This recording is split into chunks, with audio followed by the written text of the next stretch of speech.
നമസ്കാരം, Aroor vision news ചാനലിലേക്ക് സ്വാഗതം. അരൂർ പുതുവരനാട് ദേവീക്ഷേത്രത്തിലെ പകൽപൂരം ഒരു ദൃശ്യവിരുന്നായി.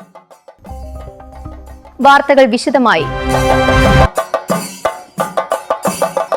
ഭക്തിസാന്ദ്രമായ ചടങ്ങുകളോടെ പുതുവാരനാട് ദേവീക്ഷേത്രത്തിലെ തിരുവുത്സവത്തിന് ആറാട്ട് സമാപനം. അരൂർ ഐതിഹ്യ പെരുമയും ആത്മീയ ചൈതന്യവും ഒത്തുചേർന്ന അരൂർ പുതുവാരനാട് ദേവീക്ഷേത്രത്തിലെ ഈ വർഷത്തെ തിരുവുത്സവത്തിന് ആറാട്ടോടുകൂടി ഭക്തിനിർഭരമായ സമാപനം. ഒരാഴ്ചക്കാലം നീണ്ടുനിന്ന ഭക്തിയും കലയും ഒത്തുചേർന്ന ആഘോഷരാവുകൾക്കാണ് ഇതോടെ കൊട്ടിക്കലാശമായത്. ഗജവീരന്മാർ മാറ്റുകൂട്ടി. ആനപ്രേമികളുടെ സമർപ്പണം. ഉത്സവത്തിലെ പ്രധാന ആകർഷണങ്ങളിലൊന്ന് ഗജവീരന്മാരുടെ സ്വീകരണമായിരുന്നു. പ്രശസ്ത ഗജവീരൻ പല്ലാട്ട് ബ്രഹ്മദത്തൻ ഉൾപ്പെടെ 5 ആനകളാണ് കാഴ്ചശ്രീബലി എഴുന്നള്ളിപ്പിന് അണിനിരന്നത്. കഴിഞ്ഞ 10 വർഷമായി അരൂർ പള്ളിയറക്കാവ് ക്ഷേത്രവുമായി ബന്ധപ്പെട്ട് പ്രവർത്തിക്കുന്ന 25ഓളം അംഗങ്ങളുള്ള ആനപ്രേമി കൂട്ടായ്മയാണ് ആനകളുടെ ചെലവുകൾ വഹിച്ചത്. നെറ്റിപ്പട്ടം കെട്ടി അലങ്കരിച്ച ആനകൾക്ക് മുന്നിൽ ഭക്തജനങ്ങൾ നിറപറ നൽകി ദേവിയെ സ്വീകരിച്ചു. മേളപ്പെരുമയിൽ പകൽപൂരം.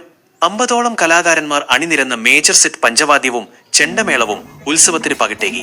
മേളപ്പെരുമയാൽ സമൃദ്ധമായ പകൽപൂരം ജനങ്ങൾക്ക് ദൃശ്യവിരുന്നായി മാറി.